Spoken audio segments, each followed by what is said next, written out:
Hi, welcome to From A to Z, the podcast. This is Amy. I wasn't going to do a video today. By the way, I'm shooting on location. I'm actually in my room. Can you see my collage back there? All my stuff, all my important stuff. Anyways, what I wanted to talk about is something very exciting, is that Vermont is going to introduce a bill to legalize same-sex marriage. Of course, they do already have civil unions there, which is really exciting, but this will be the third state in New England following Massachusetts and Connecticut to actually have gay marriage, so that's pretty exciting. Anyways, reading about that got me thinking about my own commitment ceremony that I had several years ago. That didn't fare so well. that ended that ended kind of ugly. But I have friends that are getting married in a few weeks, and they are having a difficult time getting their all their stuff together and planning their wedding. So I wanted to share the mistakes that I made at my wedding so that no other couples ever have to go through this again. So, first things first, do not, under any circumstances, cater your own wedding.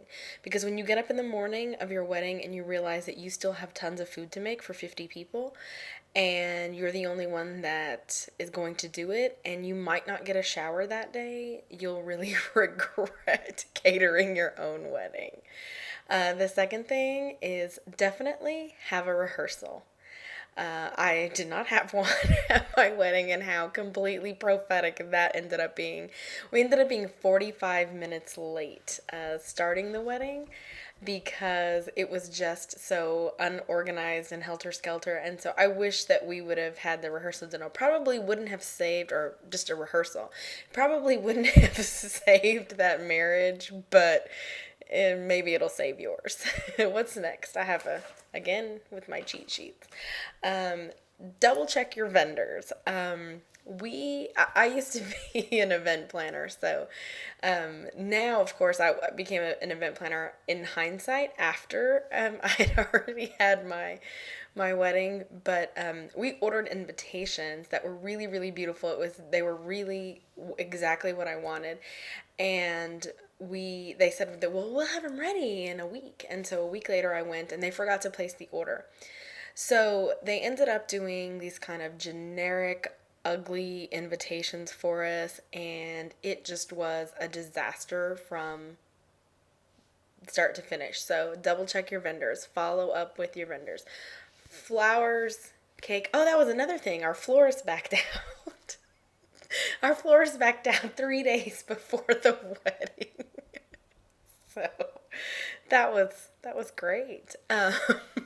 So double check your florist, your cake, your DJ, everybody. Double check, follow up.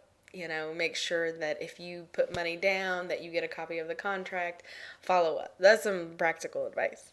What's next? Oh, if you do things backwards and you're one of those gay couples that already has children, when you go and get married, make sure you hire a babysitter. Don't wait till the last minute, and then you don't have a babysitter, and then you can't even have really even a honeymoon. And our child was like 9 months old at the time, so it was, no, he was 10 months old. He was 10 months old at the time, so it definitely could have, it was already difficult to have a babysitter for somebody that young, but definitely get a babysitter. Have an open bar. Everybody is going to want to drink because there are going to be people that are at your wedding that are incredulous that you're getting married. There are going to be straight people there that can't believe that they're at a gay wedding. They're going to want to drink, and most importantly, you're going to want to drink. If your stress level is through the roof like mine was, you'll definitely enjoy a cocktail or 6. What's next? Uh, what my mom did. Don't let your mom go on a blind date in the If your mom goes on a blind date and she's the one who's expected to pay for anything, my mom was supposed to pay for the DJ.